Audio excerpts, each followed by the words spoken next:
Hi, I'm Shauna with VA Disability Group. Today I want to talk to you about DIC and accrued claims. We get a lot of questions about this, and it is a sensitive topic because it does mean that a veteran has passed away, and it's a very sensitive time for claimants that are trying to take advantage of these. So we would like to do our best to take as much guesswork out of this process as we possibly can. So the things I want to touch on today: what is the difference between an accrued claim and DIC benefits? We'll touch very quickly on who's eligible. We'll take a look at the current ratings, and we're going to take a look at the documents that will be submitted to the VA. We'll go through that document section by section, so you're sure to understand what's needed there. Lastly, we'll finish up with a few frequently asked questions that we get. So let's go ahead and dive right into it. So we're going to start with an accrued claim. Now, an accrued claim refers to the amount of money, that lump sum that a veteran is awarded when they receive their rating, and it backdates to the effective date. There's usually a sum of money that is owed to the veteran and received as a one-time payment. If the veteran were to pass away before they're awarded that, then a claimant can then assume the position of the veteran and receive that back payment. That's an accrued claim. Let's say a veteran filed their claim in January of 2020, but before they received a decision letter, they passed away. Well, their surviving spouse can actually become the claimant for their VA disability claim. And then when the decision is reached, let's say January of 2025, they would be entitled to receive all of that back payment dating back to January of 2020. That's an accrued claim. This can be awarded to a surviving spouse or a dependent child. When we refer to DIC benefits, what we're referring to is the monthly continuing payment that a qualifying surviving spouse, dependent child, or qualifying parents of the deceased veteran can then continue to receive. DIC will not equal the same amount that a veteran received while they were still alive. This is a set monthly rate. Now, if you're a surviving spouse, you can file for both an accrued claim and DIC benefits. Now, for both of these, eligibility must be met. So let's move into that and talk about what the eligibility looks like. We're only going to do a brief overview because it does get quite nitty-gritty, but I'll have a link to the website so you can take a deeper dive into that eligibility here. So for the DIC program, for the veteran to have qualified for the spouse to participate, so we're talking specifically about the veteran either died on active duty or in training. Another thing that would qualify the veteran is if they had passed away from a service-connected illness or injury. You might still be fighting this claim with the VA, in which case you would need to establish the service connection for the condition, and then you would be able to file for the DIC benefits. Another way that the veteran would qualify is if they were rated totally disabled for at least 10 years before their death. Okay, so now if you're a surviving spouse, this is some of your eligibility. Again, it does get quite deep into the woods, but we're just going to keep it on the most basic level here. So a surviving spouse would have needed to have been married to the veteran for at least 1 year and have resided with them continually. Now, if they were in hospice care or a medical facility, that would not count as a separation from the veteran. Dependent children can also apply for the DIC benefits. You'd have to be unmarried, and you cannot be included on the surviving spouse's claim for the DIC benefits. And you also have to be under the age of 18 unless you're attending school, then up to the age of 23. Surviving parents can also be eligible if you meet certain income levels. DIC benefits are updated annually. It usually takes place in December. As of December of 2024, the current rate is $1,653.07. Now, that is a base amount. There are certain conditions under which you could receive an additional allotment. Those would be if you need aid in attendance, if you're housebound, if you have dependent children that are under the age of 18, you would also receive an increase on that base pay. And there's even an additional amount if the veteran had received a total disabling rating, to include IU, for at least 8 years prior to their death. You would have had to have been married to the veteran for the duration of that 8-year time. So now I'd like to focus in on the documents that you will be submitting to the VA. They're pretty extensive, so I would like to go through them section by section. So I'm going to get those pulled up here. We're looking at VA Form 21P-534EZ. The EZ is kind of misleading. So the title on the application is Application for DIC Survivors Pension and or Accrued Claims. Again, and or accrued claims. We can do both here. As we go through the sections, you will notice there are certain sections next to the title that read must complete. There are other sections that you only complete if they pertain to you. So I will try to draw your attention to all the sections that are must completes. The first of which is section 1. We need the veteran's identification information. Make sure you include a file number if they have one. Indicate if they died while on active duty, if they have a service number, and you'll need the date of death. And indicate if they have ever filed a claim with the VA. In most cases, I would imagine this would be a yes, especially if you're seeking the accrued claims. This next section, the claimant's identification, that is the surviving spouse, the dependent child, or the surviving parents. Your information would go here. Indicate who you are. You'll need social security, date of birth, indicate if you are a veteran, and home address. And then also in this section, in block 21, indicate what you're claiming. If you're only claiming DIC, only check that box.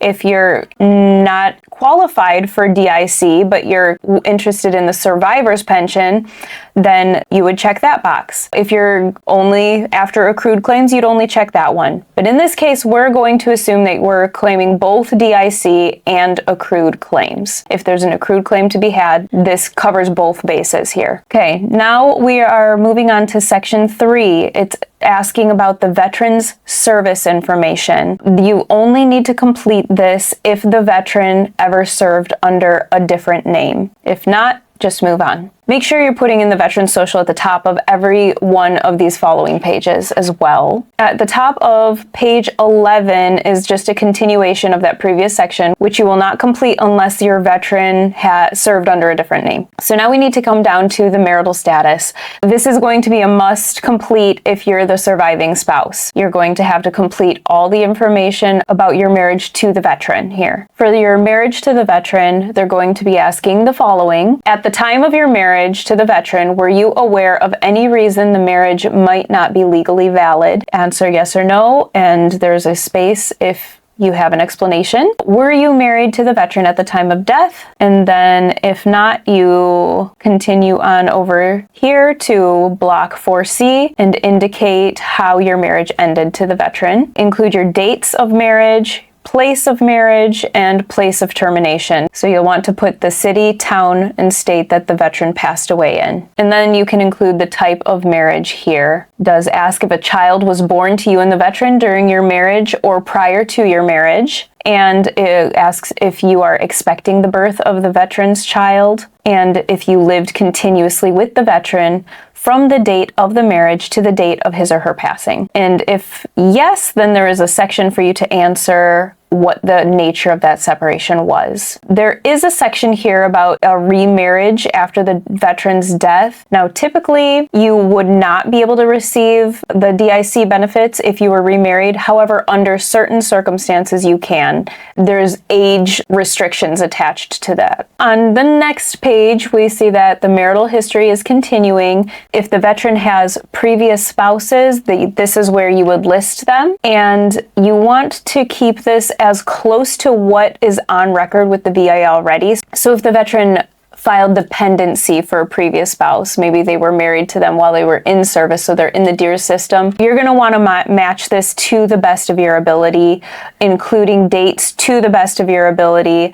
Exact dates are always going to be best here. So you're going to include the name, how the divorce ended, the dates of the marriage, and the place of the marriage and the place of the termination for each individual. You are also going to do this for yourself. If you have previous marriages prior to the veteran. We're moving on to page 13, section 6, and this is only completed if claiming benefits for a child or children of the veteran. So that is the only way that we would be completing this section. Otherwise, you can move on. But in this, you're going to indicate how many dependent children, the children's names, date of birth, social security, place of birth, the child's status, if they're a biological child, adopted, stepchild, if they're 18 to 23 and in school, seriously disabled, child previously married, child that does not live with you, and monthly amount you contribute to the child's support. You would complete that for each child. Now that brings us to section 7. This one is a must complete section if you're claiming DIC. Most commonly we're going to see this DIC box, but in rare instances DIC under US 1151 claims will be indicated here. And then there's an additional box here for a DIC due to claimant election of a re-evaluation of a previously denied claim based on expanded eligibility under the PACT Act. Underneath here, you'll want to list any VA medical centers where the veteran received treatment pertaining to their claim. Section 8 is referring to nursing home and increased survivors entitlement. So this would be like special monthly pensions because the claimant needs assistance. So you would indicate if you need that or not. If no, then a lot of this form becomes irrelevant to you. If yes, then we would need to continue on to this other section here. So if you're seeking aid and attendance, or if you have regular assistance from in-home care, then this would be a section that you would want to complete. If not, then you would be skipping to section 10. But we're going to quickly go over section 9 here. You are going to need to report your income and assets for yourself and for any child of the veteran who lives with you or for whom you are responsible. So if you're the surviving spouse, you're going to need to report your assets on this form. This really does kind of walk you through exactly what you're going to need to provide in this section here. It continues on to page 15, and then there is a section here for in-home care, or if you're in a care facility, and if you're claiming expenses for in-home care or assisted living, adult daycare, or similar facilities, then you need to complete this worksheet as well. We're going to move on to section 10 here. This is a must answer question here. We're looking at block 10A. Are you or your dependents claiming unreimbursed medical expenses or other expenses? Yes or no? If yes, you're going to need to complete quite a few pages on this form. If no, you get to kind of skip ahead and move on to the end. We typically steer clear of this unless your expenses are extensive. So I'm going to move on here down to section 11, which is a must complete section. You're going to need to include your direct deposit information. And then down here, we have the signature block that's going to be on page 18. And you are going to need to sign in block 12B, date in block 12C. The only time you would need to be concerned about witnesses to the signature is if the signature is simply an X. The surviving spouse is unable to complete the form themselves. It's an X, so you need some witnesses here. And then we can see that the worksheet for the residential care, adult daycare, or similar facility continues on. You will need to take this document to the facility to gain their signature. The next worksheet is for an in-home attendant expenses. Again, you'll need a signature from the provider here as well. So that is the 534 EZ. It's debatable how easy that was. So in addition to this form, the other form you're going to want to submit is the 21P-0847. This is a request for substitution of claimant upon death of claimant. So this is the document that allows the surviving spouse or dependent child to assume the position of the veteran. So you're going to want to submit this as well. This one's much more basic. You're going to want to include the veteran's information, the substitute claimant's information. You're going to need the veteran's date of death. In the remarks, you can make a comment about how you are applying for accrued Accrued Claim and DIC Benefits, and to see the attached documents, because you would be submitting these two documents together as a package to the VA. And then your signature block is 14A, date, and 14B, and that one is complete. Once you've completed those two documents, you're going to bundle those up. You're also going to need a copy of the death certificate. Additionally, you can include medical records that are going to support your claim, military service records, any doctor's reports or test results. All of these, that if they have not yet been submitted to the VA, they should be submitted at this time. You can submit it directly to the EIC, or you can mail it in. This can be submitted online. You can also fax it in. So now we're going to move into some of the more frequently asked questions that we get, one of which is, how long does it take? DIC claims follow the exact same process as VA benefits claims. They go into the same queue, so the same rules will apply. Sometimes they get decided very quickly, and sometimes it takes years. You have a year from the veteran's death to file for DIC, but obviously the sooner you apply, the better. We do receive questions about a survivor's pension and DIC payments. These are two different programs. The focus of a DIC is on a service-connected death. The veteran's death was caused by a service-connected condition. That's part of the qualifiers. While a survivor's pension focuses more on service requirements, and then there's a financial need. A DIC is not means tested, whereas a survivor's pension is. There are income limits and asset limitations with a survivor's pension. DIC is definitely the preferred benefit because it receives a higher payment and there are fewer restrictions. But if a surviving spouse does not qualify for DIC, they still might qualify for the pension program if their income drops below a certain point, and as well as their assets. Another question we get asked a lot is, why was I denied DIC? Well, this could mean that the cause of death was not service connected. So in this situation, ideally, the death certificate would list the cause of death as a service connected condition. So if the veteran was service connected for a heart condition, you would ideally want that death certificate to read that he passed away from a heart condition. Another question that we get a lot is nursing home care or aid and attendance available to a surviving spouse? And the answer is yes, it is. You can receive an additional sum of money for aid and attendance if you're a surviving spouse. The criteria is going to involve activities of daily living. And also, if you're housebound, you could receive this aid and attendance as well. And additionally, spouses should just be aware that there are veterans' state homes that spouses oftentimes can be eligible for, even if their veteran has passed away. There's eligibility requirements at each and every one of these that differ from location to location, and whether or not they have nursing care is also determined by the facility. Not all of them provide that. I would suggest looking into that if you're in need of that as well. Whew.